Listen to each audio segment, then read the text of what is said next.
So yeah, I'm gonna be with the yogis. I'm gonna be hugging some trees. I'm probably run around the jungle naked. You want to eat good food, right? She ain't a cook like that, but it's because when I was younger, I used to tell my brothers I'm educated, not domesticated. I think that there has to be a healthy balance on both ends, because men need to learn how to be caretakers as well. Wait, I'm sorry to interrupt you. There's a difference between Mexicano and Chicano? Yeah. So my father was born in the U.S. in 1924. What are you worried about? If you're worried, then I have to worry more. I think about how the burrito was made, right? It was because of the fact that like women started working and you had to put everything and give folks food. I've always been that guy. I get up and it's like, I want to cook. I want to, clean up after myself. That you get taught as a Latina. And then there's just an instinct in your heart that comes from motherhood. Tell them that I was mistaken for limiting your ability to be on the court and be free. Like I should have never taken that from you. What's up, y'all? Welcome to Banking on Cultura, where we talk about all things Latino culture, entrepreneurship, and all the bonchinche in between. Now, today, I'm super pumped about today's topic because y'all know we like to get spicy on this show. We like to keep it super raw and authentic.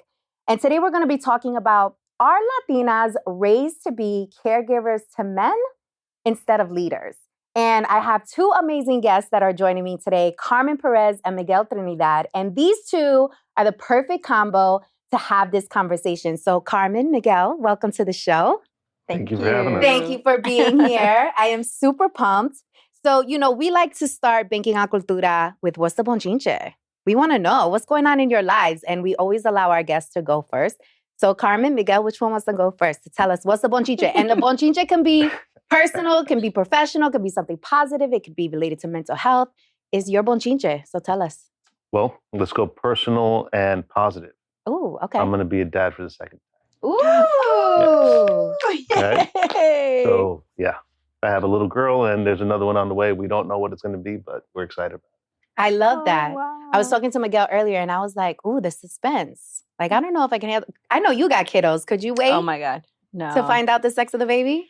I mean, no. I don't know if I could either. But you know what? Like as a person who carried like a child, I always thought I knew what I was having. So I was like, oh, this one, I'm having different cravings. Like my body looks different with my second child. And I was like, this is a girl. And he happened to be an amazing little boy. Like, and so I was all wrong. So I was all wrong. I was all wrong and a little like, I'm outnumbered in my house because it's my husband and two boys and a boy dog. And luckily I just got a girl dog. So it's all good. Yeah. We got some female flavor in there. So Carmen, what's the bonchinche? Oh my God, what's the bonchinche? I've been going through a lot I'm going to go, I don't know if it's positive or negative, but one of the things is as somebody who organized the Women's March, I was very visible for quite some time. And being a woman of color in the space, just as quick as they elevate you, they chop you down, right? And so I was going through some rough times specifically because of the death threats that I was receiving at a very, very high level. And as a Latina, as a Chicana, Mexican-American woman, counseling isn't something that you're ever encouraged to do. I mean, I had a sister killed and buried on my birthday. So I've been through stuff and I've actually made it through. And so I usually focus on my spiritual practice. And recently I started looking up mental health counselors. And the funny thing, it's not funny, but I find it funny because I'm like, am I really supposed to be doing this? So I was like, okay, I'm going to do it. I'm going to reach out. I'm going to schedule an appointment. I waited for the call and they never called. And so I was like, y'all the audacity. I know. So I was like, maybe I just got to continue on my spiritual practice and continue to jog and do what I got to do. And, I'll try that again. But it was huge for me to put my guard down and also my culture that tells you, no le digas a nadie nada, but at the end of the day, I'm really proud of myself that I took that step. And one day, I'll be able to, take that forward when they're ready to receive me, because apparently it wasn't meant to be. So yeah. Or Or maybe you just need to shoot your shot again and make it happen. Yeah, maybe. Just shoot your shot again and let's go. Let's make it happen. No, I love that share. So my bonchinche, let's see. I have so much bonchinche. This is what makes my life colorful. I guess, I'm turning 40 this year. And one of the things that I'm really looking forward to, I decided to take a trip to Costa Rica for 2 weeks. And I'm doing a retreat that is all focused on spirituality, becoming one with yourself, finding purpose and just more meaning in your life, and really just getting in tuned with yourself. So I'm really looking forward to that because I feel like when I embark on this next decade, I want it to be as meaningful as possible and as full as possible. And I feel like that needs to start with you being fully balanced within like mind, body, and spirit. So yeah, I'm going to be with the yogis. I want to be hugging some trees. I'm probably run around the jungle naked, just be free. You're going to love your 40s. Are you going to do some ayahuasca? What's the... So you know what? I looked into that and I was going to do it, but I came across this retreat that I was like really going in on. And it was almost like $10,000 to do this, okay? But I was in. I was like, let's go. And then I started really doing some digging and some researching. And I found out that all the reviews, it had like over 3,000 reviews, positive reviews. And all the reviews, they were saying once you get to like, you dig a little deeper, that they would have you write a review when you're high. So that obviously you're going to be like, oh my God, this is the most amazing experience. Like you have to come. It's so breathtaking. Like they're not taking testimonials about like when you come down and like what happens afterwards. And so there was a little bit of controversy and I was like, you know what? Like I feel really good about my life and I feel really good about how my brain works. So I was kind of nervous. I was like, I don't know if I want to do this. And then I come back different because there were some horror stories too. Oh, yeah. And I was like, you know what? This is not it. I need something that has a component of that vibe. So one of the retreats I'm doing has, it's called cacao medicine. Oh, yeah. Which is not like ayahuasca, but the same kind of theme where it's going to have you kind of connect internally and have you, get all the vibes. Mm-hmm. So I'm excited about that. Mm-hmm. So that's my bonchiche. I'm really looking forward to that. Yeah, and hopefully I come back like a brand new, restored, fully replenished, full Victoria Jenn, ready to, take on the world. Yeah, you deserve that. Yeah. Thank you. Thank you so much. Okay, so let's get into today's conversation. So when I was thinking about what we were going to discuss, I was like, you know what? This needs to be addressed because we talk about it kind of on the low, like behind closed doors, but we never talk about it on a public platform when we know this is happening in the Cultura. We know this exists. And we're in a very interesting time right now where things are shifting in terms of gender roles, in terms of, how are you bringing your cultural traditions into this new modern era where things are changing so rapidly. And so I was doing some research and I came across this study that I want to kick off our conversation with. So it was a study in the Oxford Journal that was done in 2016 of actually Mexicanos. And the study was meant to discover the orientation of the caregiver role amongst Latinas, specifically of Mexican descent. So one of the results that came out of this study was many of the Latinas felt that it was their responsibility as a wife, as a daughter, as a sister, to serve as a caregiver. So let's open up with that. When you hear that, what do you think? And I want to go to Miguel first because we purposely wanted to have a male perspective in this conversation because I think it's important. So what do you think about that? I think that as Latinos, 100% correct. Like, we're raised in a way where the women take care of the men. Myself, for instance, growing up, like just going to Dominican Republic to visit the family, your food was placed in front of you. If you tried to pick up that plate, it was, no. Deja eso ahí, the women will take care of it. Mm-hmm, and that was just instilled not only in us, but also instilled in like my sisters. Like they're caregivers. They feel that they have to care for them. And it pissed me off in so many different ways watching my sister cater to her ex-husband. Really? Yeah. Why? Because he wasn't fond of him or because he was a man? A little bit of column A and column B. Okay. More column A. I wasn't very fond of him. I didn't think he was the greatest man to her. But yet, he just walked in and sat at the head of the table and his food was brought out to him. Rice in one dish, beans in another, salad. But that's the way, my mother catered to us growing up. Like the boys in the house, that's how we were fed. The men in the house were always taken care of first. Whenever there was a family event, men ate first and the women were second. And the men didn't help in the kitchen.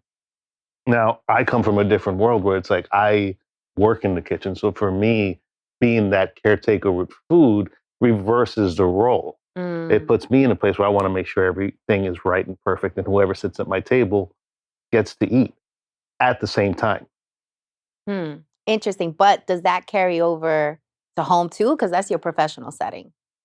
Does it carry over to home? Yeah, it's a balance in my house. My lady doesn't cater to me. We cater to each other. We cater to the home. We cater to the family. We do for each other as much as we can. Okay. And there is no, well, that's your job. You're the woman of the house, or you're the man. You have to do that. It's like we both partake in what needs to be done, and we work together to accomplish those goals. And was that always the case? Because that sounds like a very mature position. And if you were raised, right? And by the way, Miguel is Dominicano, and that was also set up. I figured as much. That was also set up perfectly. With strategy. But, if you were raised, right, and being catered to by women, did you carry that into your relationships in your adolescence and maybe in your 20s? No. I've always been that guy. I get up and it's like, I want to cook. I want to, clean up after myself, fold my own clothes. Me and my brother completely different. My brother has taken that, into his life. Like he gets served when he's home. Like his wife takes care of him. And, their relationship is great. There's nothing wrong with that. It just wasn't for me. I always felt like I had to do more. Where's that from? I have no idea, to be honest, Okay. For me, I just know that when it came to food, like I didn't want to wait to be served. Like I'll go and I'll make it myself. I didn't want you to cook. If I'm hungry, I'm going to go ahead and do it myself. Yeah. I've always had this love for cuisine and food and experimentation and expressing art through it. So for me, being in the kitchen was my peaceful place. Interesting. Carmen, what do you think? What do you think about this stat about, Latinas feeling it is their responsibility? So it made me cringe because I'm the youngest of 5 and my parents are 20 years apart. And my father is Chicano and my mother is from Mexico. So they have 2 very different upbringings. They're not the same. Even though we're Latino, it's not the same. And I also know, like, culturally. Wait, I'm sorry to interrupt you. There's a difference between Mexicano and Chicano? Yeah. So really? My father was born in the U.S. in 1924. Okay. And so my family was here before it became the United States. And so their traditions are different. They speak different. They make similar foods, but, there's a language called calo. Men are a little bit more modernized, right? More self-sufficient. On the Chicano side? Okay. And then my mother is from Mexico, where she was taught to serve. And so as a little girl, being the youngest, my older siblings are a lot older than me, 14, 12, 7, and 2 years older than me. And then me being the youngest, I consistently got catered to. And I wasn't raised in the kitchen, but we'd go to church every single day, and my mother would say things like, pídele a Dios que te dé el don de servir. So I was like, I don't really know what that means. Because also, by the time you get to the 5th one, right, parents are older, siblings speak English. So I spoke English, my parents spoke Spanish. And so I'd be like, I'm not telling Don anything, but in actuality, what my mom was setting me up was to serve the world and not to serve men. I wasn't raised to, I watched on Thanksgiving, I watched football with my brothers, and it was always the Cowboys playing for some reason. But not winning. I know. Shape. But I wasn't like, it wasn't something. My older brother cooked very similar to yourself. My older brother was a chef, and so he would cook for us little ones. My dad cooked. And really, as I think about who I am, it wasn't until I became older that I wanted to serve a man. And I remember being in college, I went to UC Santa Cruz, and my brothers used to be are Raider fans. And so Oakland is near, Santa Cruz. It's about an hour away. And my brothers would come from the LA area all the way up to Oakland. And so they used to tailgate and barbecue. And my brother's friends would be like, why isn't she cooking? And my brother was like, well, one, you want to eat good food, right? She ain't a cook like that. But it's because when I was younger, I used to tell my brothers I'm educated, not domesticated. And I would reject. We interrupt our program to bring you this important message. Ooh, this is really good. You should know about this. So I don't know about you, but I've been known to procrastinate, especially when things scare the hell out of me. The fear alone would have me stuck, overwhelmed, confused, and all types of self-doubt. And don't even get me started on the imposter syndrome. Okay. After getting laid off, not once, but 3 times, honey, I realized that the security blanket that I made up in my head was just an excuse because I didn't really want to bet on myself. The corporate benefits that had me in that headlock, girl, they went out the window once my job decided that they no longer needed me. Turns out that I'll save a whole nickel if I cut your salary completely. The truth is, the only security blanket guarantee is the one that you create for yourself. In other words, until you start a business, you will always be at the mercy of a company's headcount, and you will never have complete control over your time, which means you'll be renting out your thought leadership and helping build someone else's dream instead of your own. If you've been waiting for a sign, this is it. Don't you think it's time you stop playing small and tap all the way into your power, sis? Check out www.victoriajen.com/training to learn my 3-step process, the exact 3 steps that I took to make the transition from corporate to entrepreneurship. And this is helpful even if you don't know what type of business to start and have only one source of income. And this is absolutely free. It is my gift to you. I want you to win. It's winning season. In fact, what's that? It smells like winning season. Okay, so tap in and I'll see you inside the training. Let's go. And I would reject this idea that I had to serve. However, my older sister served my brother-in-law, and she was a stay-home wife. And I feel like that job was so much harder than maybe my job as a student or whatever job I took. But my mother traveled the world praying for people. So I saw my father take care of us. My father cooked, he cleaned. And so as I got older and I started examining gender roles, I didn't grow up with many gender roles. You know, we were outside mowing the lawn, washing the cars. And so I was really raised as a tomboy. But now that I have my own children, I want to serve them and I want to serve my husband. And there's times when he cooks and there's times when I cook. And there are moments when nobody cooks and we just order. And for us, it's about a balance, a partnership that we have one another. And I saw that partnership with my mother and my father. There was a partnership, although she was raised to serve and she always served my dad and she gave him the best plate, you know, so we're always like, oh, that, you know, what's he got on his plate? Yeah. But I also know that as I got older and I started identifying as a Chicana feminist, and that for me, Chicana feminism is really inclusive of having men in my life. So it's not the absence of men, but I learned that a lot of these traditions that we have now take on were really brought to us from colonization, right? There were no real gender roles. There was clan mothers, there were chiefs, there were, you know, in our indigenous culture, we were a village, we were a community. There was no this hierarchy. So I talk a lot about that in some of the writings that I'm doing right now around the gender roles, around how oftentimes some of the way in which we view women has really been brought on based on religion and colonization. So I agree 100%. So do you think that Latinas are raised to be caregivers to men versus leaders? Oh, absolutely. I do. It wasn't my experience. Mm-hmm. And I think that's the reason why I am the type of leader that I am, right? Because there was no hindrance on my ability to do what I wanted to do or who I wanted to become. But I do know my older sister didn't have the same expectation than I did, right? My older sister was not allowed to play sports. She was probably trained to serve, right? And for me, I was like, by the time it got to the 5th one, they're like, oh, what's she doing? Está en la calle. You know, I was out doing all these other things. But I do believe Latinas are cultivated to serve specifically their man and not fulfill their own dreams. So let's take a deeper dive into this because I think it's bigger than just catering to a man and how it plays in different areas of our lives. Because I know when you get a bunch of Latinas together, it's so interesting because it does depend on how they were raised. But I find that they are competing for the attention of men. And they are competing to like be chosen.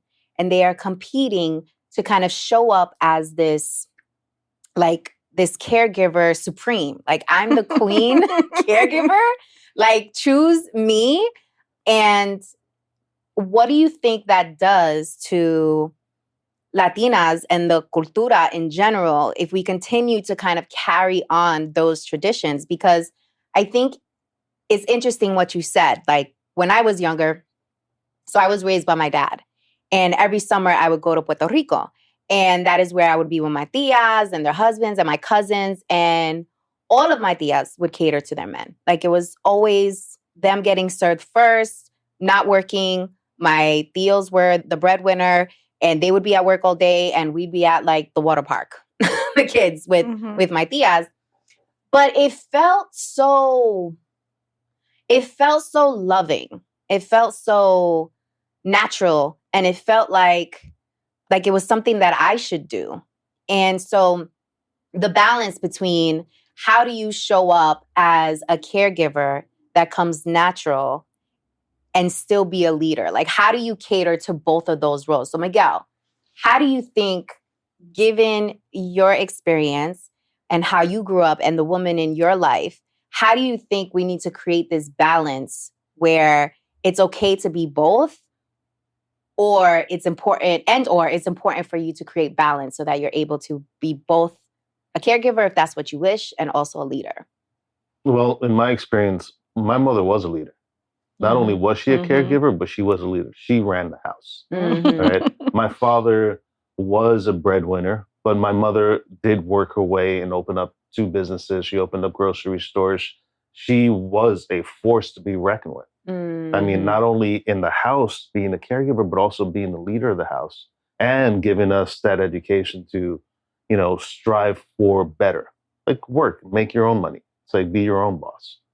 So I think that there has to be a healthy balance on both ends, because men need to learn how to be caretakers as well. It just can't be you come home and kick your feet up and everything is done for you, which still happens, a lot. A lot.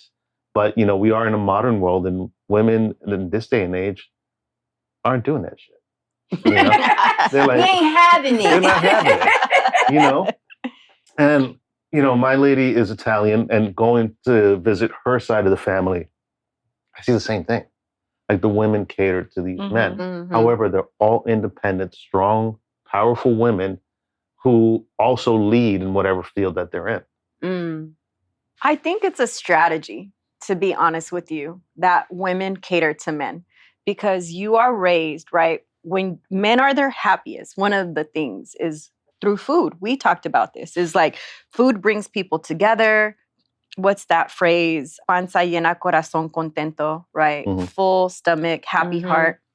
And I think it's an organizing strategy in order to get what you want from your partner. Like, I think about that. My mother, she worked. My father, he worked. But my mother came home and she cooked a meal and she served my father. And then she was able to do whatever she wanted to do because she kept him happy. And I'm like, that is a strategy. That's like, and the so vibe right when there. I want to do something or have time with my friends or just whatever, I organize my husband too. I'm like, yo, what do you want to eat? I got So you bribe him. Right? You bribe It's him. bribing. I don't know. Like, and I think what men are trying to teach women is, if you want your life to be a little easier, and if you want to actually get some things to your advantage, you have to kind of give in a little bit and keep your husband happy. My mom, look, it's really fascinating because it wasn't until I had children. I started having children at the age of 40, and me and my mom, I thought we were really close. And it wasn't until 40 that I realized, when I had children, my mother was giving me game all along when it came to men, the things that I had to do for them. And I was just like, nah, that's not me. But then I was like, actually it is, because I'm like serving my children. I get up and I do all these things that I was like, man, this is what moms do for their sons. Ultimately their sons want from their women. But just hearing you talk about it, it just makes me think, like, look, that is a strategy that we use in order to like get what we want. I think our moms have been giving us game all this time. And in actuality, you're right. Like, women have been balancing leadership and serving. You know, I am trained in servant leadership. So for me, it's always about being in service of. So whether it's in my home or whether it's in the community, but what's fascinating about it is that like I want to do those things for my husband. I want for him to eat good food. And sometimes I also have to make sure he's eating the green stuff, you know, because at this moment, health is really important as we're getting older. But I remember there was a point in time when I would reject these things because I thought they were expected of me. And now I just kind of I think about the game my mom gave me, watching my sister and how happy her and my brother-in-law are, just the partnership that they have, and also the conversations I have with my husband about him helping out when I need help. Like, you know, for the most part, I work in Manhattan and he's able to take the kids to school, which, you know, they go to school in Jersey. Yeah. But he's able to pick up things. And I just feel like at the end of the day, it allows me to show up with my full self, being able to serve and also become a leader. And you're right. My mom was a leader. She was traveling the world praying for people. And then she'd come home and she'd still play her position. Mhm. So, Miguel, there was something you wanted to say. Do you remember? I do. Right? Let's go. 'Cause, you Let's know, get into it. I remember in my youth, you know, previous relationships, there was an expectation of men. It's like, you need to treat me like a queen, right? I am a queen and I should be treated as such. Right. And you're absolutely right.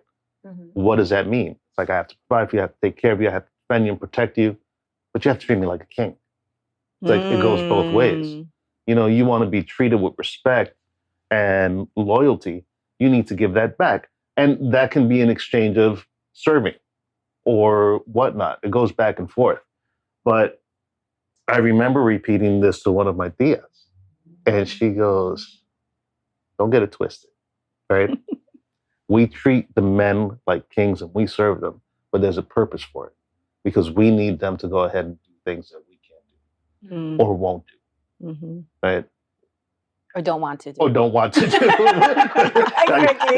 take out the trash, you know? Because I get that all the time. You know, that's my job. That's my gender role. I take out the trash. Yeah. But there was a mentality, you know, it made me think of going back to Dominican Republic. And you hear that song by Bad Bunny, Titi Me Preguntó.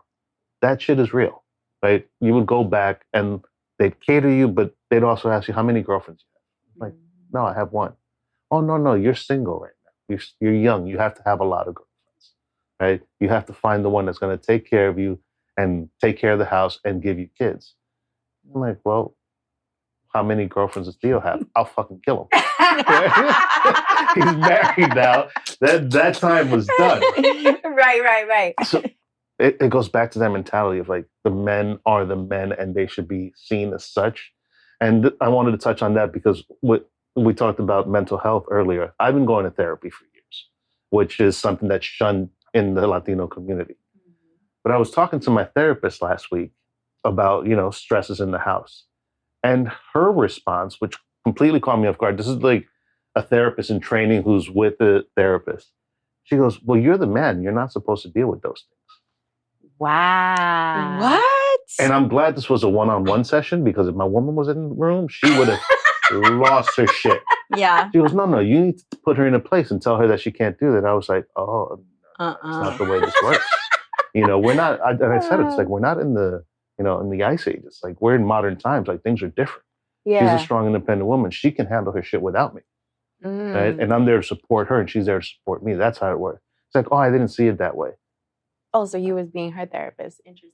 That's so, you know, what's really fascinating about that is the fact that, like, when I think about my mom and my dad's relationship, they were dependent on one another. There was this dependency. My mother did expect for my father to work and provide. Even though she also worked, there was just more of a reliance on my father than her. And then she handled other things. And I think about that because culturally we're different, my mom and I, right? Like, she grew up in Mexico. She was one of the younger ones out of, I think, 13 children. Wow.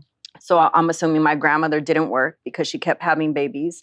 And my grandfather Well, that's a job on its own. Not to right. interrupt. Yes, it is. I mean, 13, that's like That's- two yeah. jobs. Maybe that's three. 'Cause I Right, have exactly. two, that's a lot. But, I think about my grandfather, and he was a horse breeder, and my grandmother had 13 children. And my mother was one of my mom's sisters had a child out of wedlock that really brought a Black scar onto the family, right? Okay. And so my mom being the younger one, my grandmother was like, ¿Pa qué la vas a mandar a la escuela? Aquí déjala. And so my mother was actually the one that would cook and clean and do all these things, right? Mm-hmm. And so then when she came to the US, she continued to do that for my dad's family members. And what's really fascinating, and I think about it, is, my mother talked a lot about how she suffered in America. And I was like, well, if I was you, I would have left, right? Not that my dad harmed her, but she just wasn't welcomed by society. And I would have gone back home to Mexico.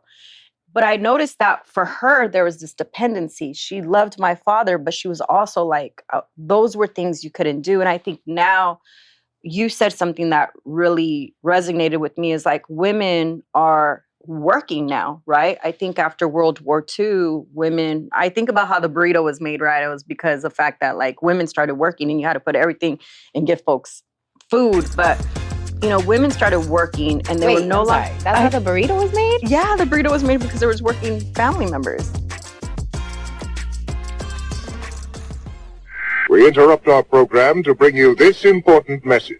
Ooh, this is really good. You should know about this. So I don't know about you, but I've been known to procrastinate, especially when things scare the hell out of me. The fear alone would have me stuck, overwhelmed, confused, and all types of self-doubt. And don't even get me started on the imposter syndrome. Okay. After getting laid off, not once, but 3 times, honey, I realized that the security blanket that I made up in my head was just an excuse because I didn't really want to bet on myself. The corporate benefits that had me in that headlock, girl, they went out the window once my job decided that they no longer needed me. Turns out that I'll save a whole nickel if I cut your salary completely. The truth is, the only security blanket guarantee is the one that you create for yourself. In other words, until you start a business, you will always be at the mercy of a company's headcount, and you will never have complete control over your time, which means you'll be renting out your thought leadership and helping build someone else's dream instead of your own.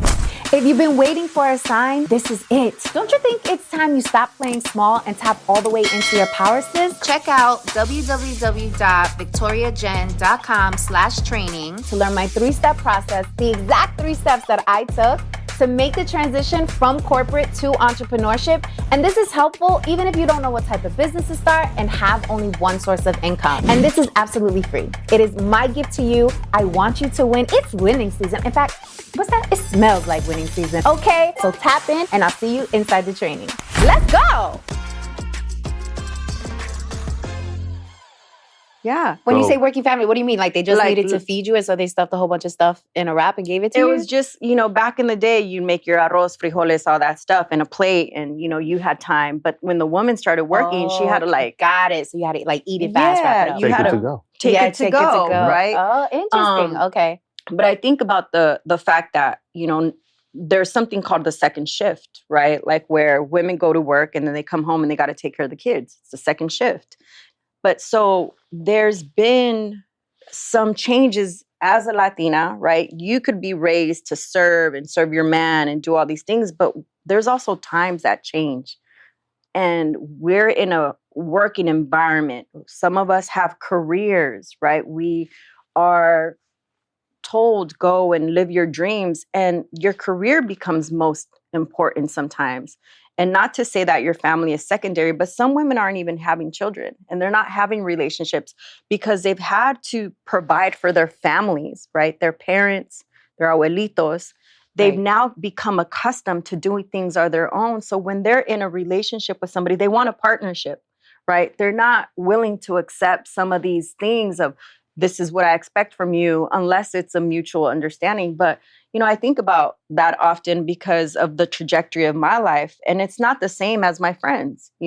I'm lucky that I got to go to college and my friends didn't get that access, growing up. And they have a very different life than I do. But I know for me, I waited for years to have children. And it was when I was ready. I wasn't ready when I was like 20 or 30. Yeah. Right. But your clock as a Latina, they tell you at 20, you need to start popping out these babies. Yeah. I They mean, start my coming out tias were right talking away. to me like when I was a teenager, and they were like, "Oh, so what do you Is think that your about man?" family?" And I'm just like, I'm just trying to like eat my sandwich. And But I there's think that's Latinos in general, because it's like your mothers push you to have kids at an early age. It's like, oh, you're 20 now. It's like, when are you going to settle down and get married? I'm like, I'm 20. Like, it's still. I didn't have my first child till 47. Oh, Right? wow. Yeah, I'm 50. Okay. My dad had me at 42. So my dad had me at 53. Look at that. Oh, look at that. And he was the best father. Yeah, so much patience. But yeah. But I see men around me that are now taking on the second shift. Yeah. And the third shift and fourth and everything. But that's a whole other story. Mhm. Yeah. But go ahead, finish. It's balancing out. Watching, Liz's uncles and stuff, like they don't, like her grandfather won't change a diaper. It's like, that's woman's right? Unless he gets stuck with her, he has to do it. But all of my boys, like they have kids, and it's like they take them to school, they cook for them, they take on that second shift. We give breaks to the women in our lives who do work and sometimes need a moment for themselves. So like, that way we can go out also, kind of like you serving your husband so we can do something. It's like we do the same thing. Yeah.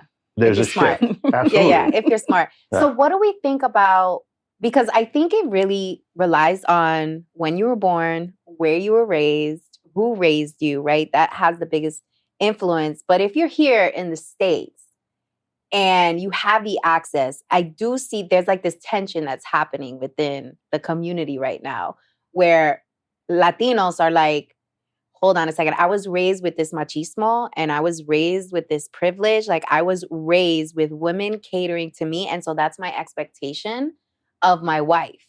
And to your point earlier, Carmen, like I'm similar in the sense that at first I would kind of resent that because I'm like, hold on a second. Like, why can't we do that for each other? Like, why does it always need to be on me, right?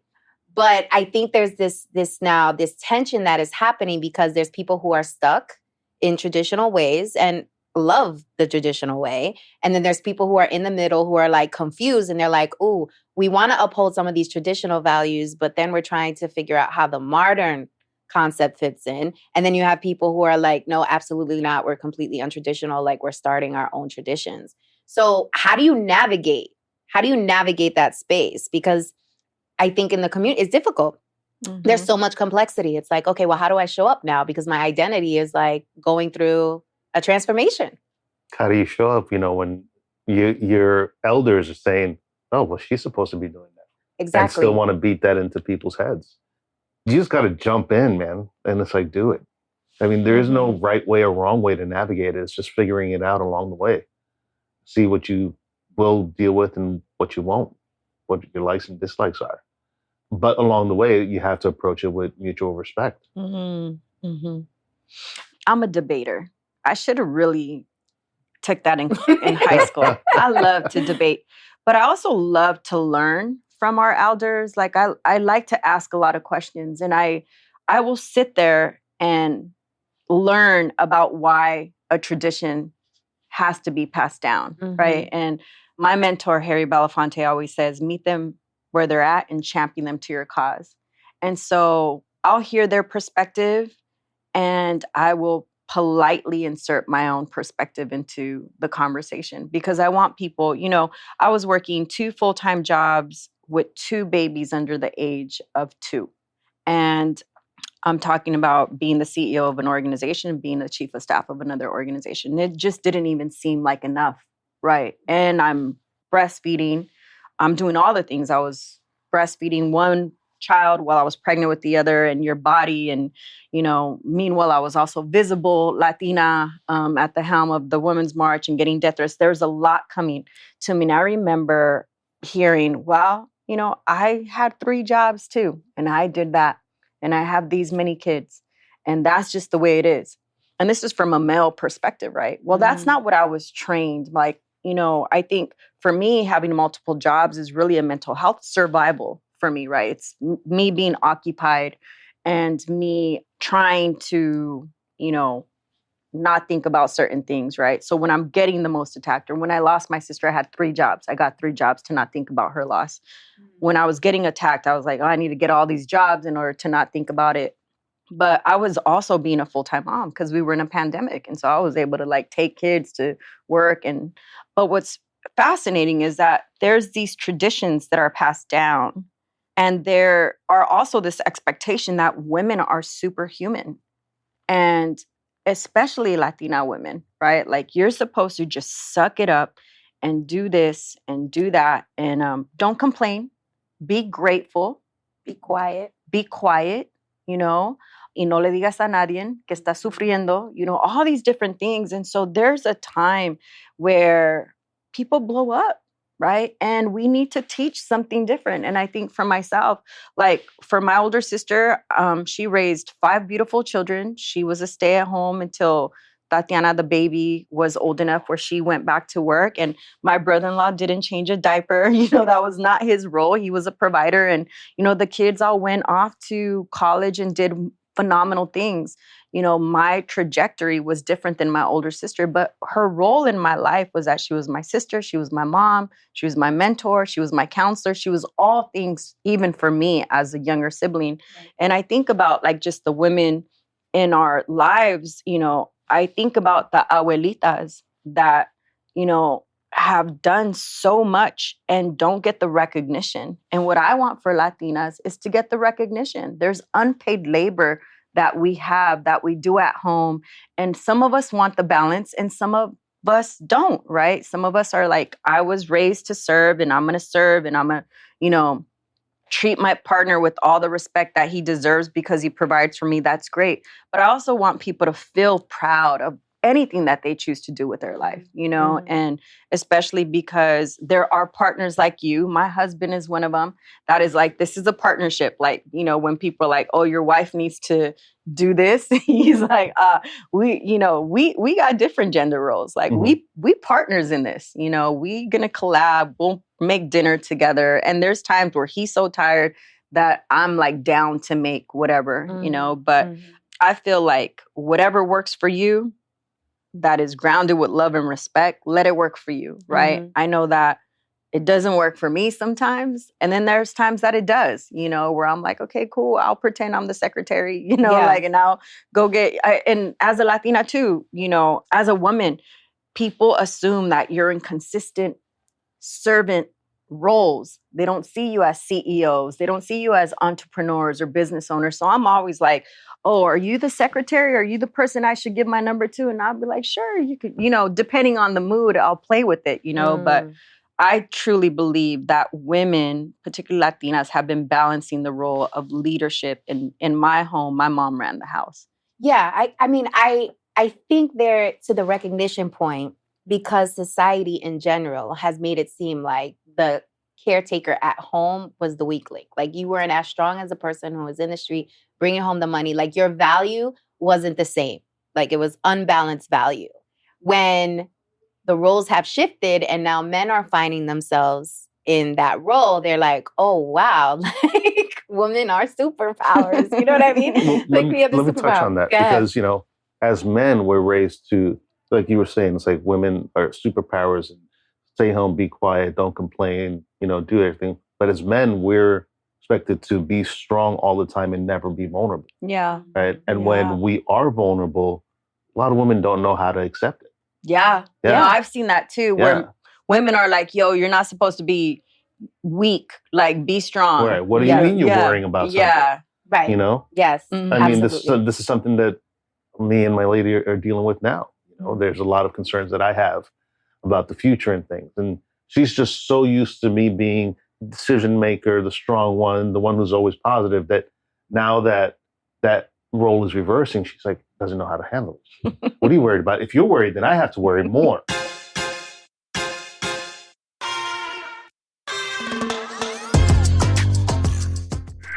to interrupt our program to bring you this important message. Ooh, this is really good. You should know about this. So I don't know about you, but I've been known to procrastinate, especially when things scare the hell out of me. The fear alone would have me stuck, overwhelmed, confused, and all types of self-doubt. And don't even get me started on the imposter syndrome. Okay. After getting laid off, not once, but 3 times, honey, I realized that the security blanket that I made up in my head was just an excuse because I didn't really want to bet on myself. The corporate benefits that had me in that headlock, girl, they went out the window once my job decided that they no longer needed me. Turns out that I'll save a whole nickel if I cut your salary completely. The truth is, the only security blanket guarantee is the one that you create for yourself. In other words, until you start a business, you will always be at the mercy of a company's headcount, and you will never have complete control over your time, which means you'll be renting out your thought leadership and helping build someone else's dream instead of your own. If you've been waiting for a sign, this is it. Don't you think it's time you stop playing small and tap all the way into your power, sis? Check out www.victoriajen.com/training to learn my 3-step process, the exact 3 steps that I took to make the transition from corporate to entrepreneurship. And this is helpful even if you don't know what type of business to start and have only one source of income. And this is absolutely free. It is my gift to you. I want you to win. It's winning season. In fact, what's that? It smells like winning season. Okay, so tap in and I'll see you inside the training. Let's go.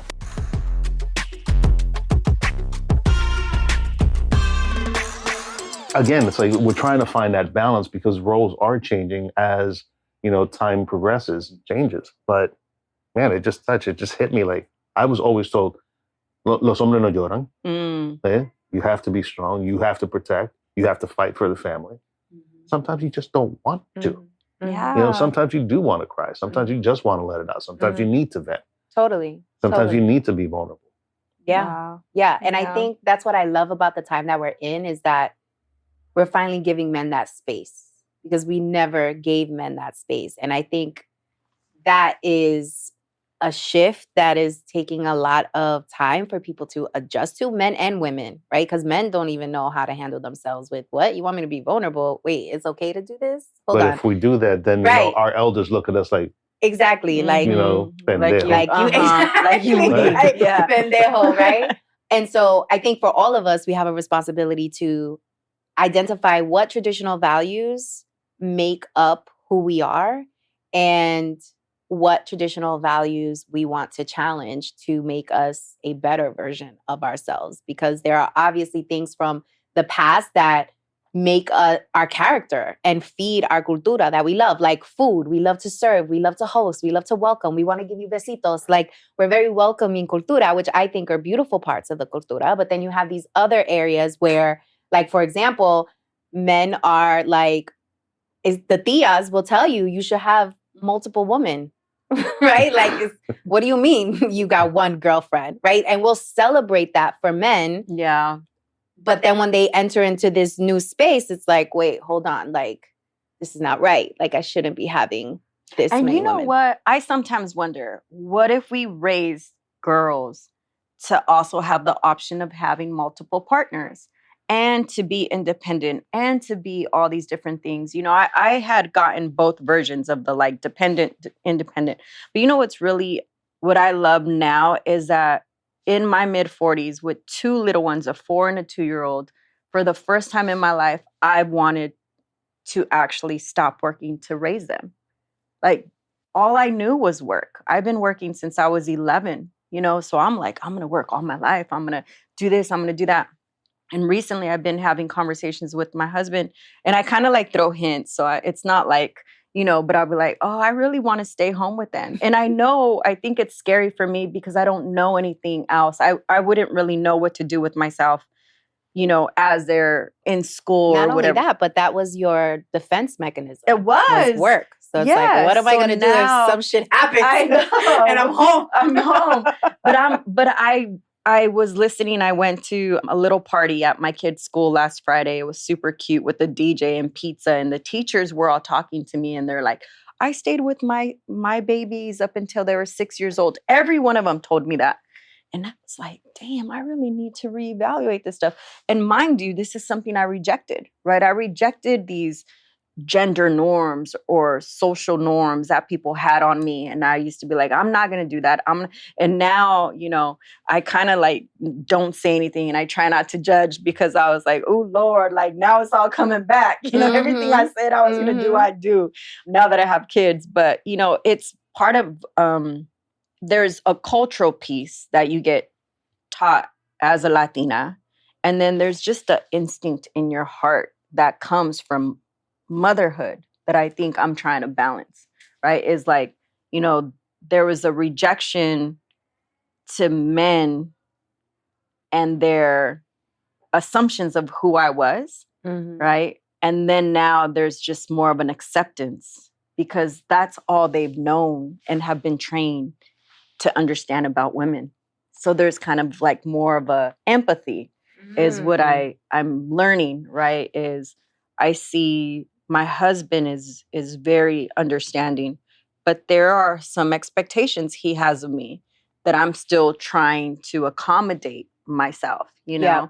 And it's because his same thing, he was raised in church and he was raised a certain way, very similar to the Latino experience, right? Like mom serves dad, all those things. And I'm just kind of like, oh, we got some of the same things. But for me, I think when I'm expected to do things is what I have a really hard time. But when there's like a mutual understanding or there's craving in my heart or in my body that wants to do it, then I'm more willing to do it. Yeah. And I don't know if like other Latinas experience that, or is it just because of the age, being the youngest, right? It's not the same as the oldest or a only child, right? Because there's different expectations. But I always think about why am I so different, Well, I think, again, it was your environment. It really backs down to like, what was your environment? You also were raised here, New York, West Coast. Like you've had a lot of different influences. Feminist Chicana, like nobody says that. And like influences some type of way. You also are on, this representation of service. You're a community builder. You're an organizer. Like you care about justice. Like all of these things, I think were influenced as a child to you. But what I find really interesting is that ultimately all of us now has to decide who we want to be, why we want to be that, and how are we going to ensure that we are being the change we want to see, right? So if we are not hinged to those traditional values anymore, how are you going to show up? And, I'm single. I'm the only one single here. And it's so interesting on the dating scene because it's, I date a lot of Black men and they'll tell me how they love Latinas because we're raised to cater to our man versus other cultures. And I can see that. Yeah. And when I hear that, I'd be like, yeah, because Latinas are the shit, right? But then when I really think about it, I'm like, are we doing more of a disservice to Latinas? Because a lot of Latinas walking out here insecure. They're not asking for the money that they deserve. They're not negotiating at the table. They're being really quiet. They're working with their head down. They're not going for the promotion.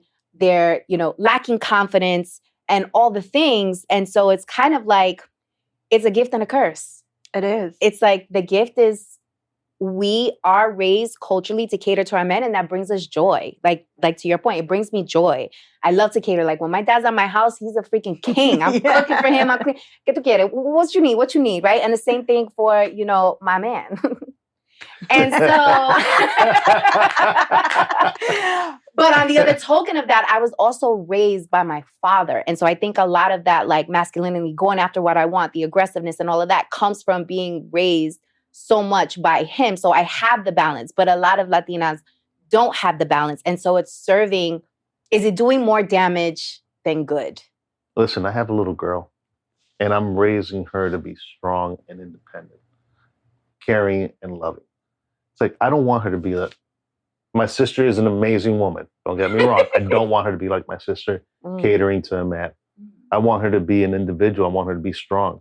My Liz wants to put her in gymnastics. I'm like, I want to put her in boxing classes. Yes. Yeah. I'm like, go kick ass. It's like, I don't want you to be in a position where you have to run away from a guy or some man is going to overpower you. I want you to be able to knock him out. Not that I condone violence, but kick his fucking ass if he puts his hands on you. That shit. Yeah. And I don't want her to be that traditional Latina that just does whatever the man tells her to, right? Because that's not what I grew up with. I do have cousins that are like that, but my mother was like, I think my father was terrified of my mother, growing up because she was so strong, tough. Yes. Tough is a nice word. Yeah. My mother was hard. She was a very hard woman, but my daughter needs to see that there has to be a balance. I want her to not have to go through the same things that my sisters went through. And I think that's so important to just uplift is, you're right, there's a major confidence gap with Latinas, even as it pertains to voting. There is a confidence gap with Latinas when it comes to their value.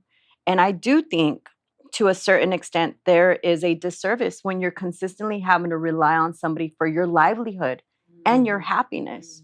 And I think for myself, my mom would always say, nadie te va a dar nada en la mano. Like, the funny thing is, I don't speak Spanish that well, but the words that my mom would consistently repeat to me are things that I could just flow through my tongue, right? Like, she would always say, you need to work hard, nothing's ever going to be handed to you. And, even the fact that my husband recently bought a house and I was so proud, but I was like, I have to keep my condo in Manhattan because I'm like, you just never know. There's so much suffering, right? When you're consistently having to cater to somebody else's needs and you're not able to really build yourself up to have the confidence to express your own needs. And I think that's what was very challenging for me, what I witnessed in the church, right? Going to church every day, you would see this with families. And I also coached varsity high school girls. There were predominantly Latinas in Watsonville, California. And I remember going to do home visits because the girls were not showing up for basketball practice. Because they had to take care of the family? Because they had to take care and they had to clean. And I remember going to speak to a family and I said, and the mom was speaking to me and the husband was just there and he was like, yo no sé por qué me está hablando. He wanted the guy coach to speak to him. And I said, no te está hablando, no le está hablando porque no habla español. He don't know Spanish. That's the reason he ain't talking to you and I'm talking to you, right? And I remember calling my mom and asking her, Mom, I played ball all my life. And I remember she didn't understand. And it was like, why are you in the streets? And I said, Mom, what should I say to these parents? And she's like, tell them that I was mistaken for limiting your ability to be on the court and be free. I should have never taken that from you. And so I talked to, luckily, I kept showing up and I kept trying to talk to these parents that their kids actually ended up graduating high school and going to college. But even that wasn't their path. Right. These girls' path were not to go to university. Their path was to get pregnant, to have kids, or to be home and take care of the family. And I do think it's a disservice. Luckily now Latinas make a significant amount of the population that are graduating college, but that is recent, right? And so I do think, we're doing a disservice when we're not giving girls, Latina girls, the opportunity to have the balance to decide for themselves. Look, you want to serve and that's what you love, then do that. If you want to go and pursue your own career and have a partnership, then do that too. But I know for myself as a Latina at my age who has a 26-year career, you and I talked about this. I sometimes don't know my value. I sometimes don't know when to ask. And it's not because, I just wasn't taught. That wasn't what was being taught at home. My brothers were a lot like you. They're like, let's put her in basketball. Let's put her in boxing. Let's rough her up. We're going to teach her how to defend herself and we're going to teach her how to make her own money.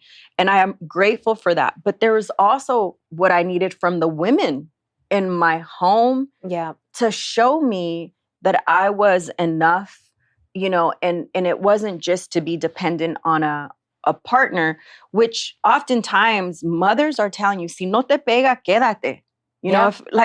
If they're not hitting you, you should stay. I mean, he's cheating, who cares, right? And so I think that's a whole nother shit. Yeah. And so again, the way in which we raise girls compared to the way in which we raise boys is not balanced, right, not. sometimes. And so I love this conversation because this is a part of me that I don't ever really get to share. And I learned so much from you, but I think it's so important to like continuously talk about this in our homes, you know? Absolutely, absolutely. So Miguel, any final thoughts? I mean, I feel like I've seen this movie, like The Shift. There's a movie on, I think it's Amazon, or a series called The Power.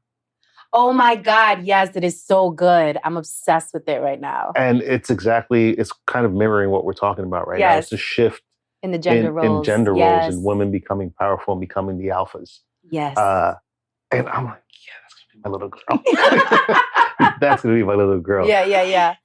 I think, like you said, it's important to have these conversations. It's important to determine what values we want to instill in us and in our children and the next generation, and to champion for those things and make sure that everybody has access to people like us that are willing to push the envelope and talk about it. Totally. Carmen, final thoughts? I just want my Latina sisters to just feel empowered, to feel worthy, to know that there's those of us that are advocating for them, and that, it's may not show up in our lifetime, but as long as we continue to work on it and we work with our partners on developing strong, independent Latinas, then, there's going to be a future for us, and we're going to be powerful. We're going to be strong. We're going to feel self-worth. And, again, for me, I wish I had this conversation many years ago. And I hope that people really get to ask themselves what they want. And, it's something that you said. And so thank you for giving us this opportunity. No, thank you both. And, I'll put in the show notes how people can get in contact with you both, because they are incredible. And it's been an honor having you on the show. I'm super pumped. And, my final word, similar to yours, Carmen, like Latinas, you are powerful, you are strong, you are worthy, you are deserving. But in that same breath, Latinos, so are you. Like, we need you just as much as you need us. So as long as we are collaborating toward a beneficial effort, I think we'll be able to move the cultura forward, and the complexities and the values that tend to pit us against each other will soon cease, and there will be more opportunity for us to create more magic and vibrancy in the cultura and really push forward what makes us so amazing. So thanks for tuning in, and I'll see you in the next show.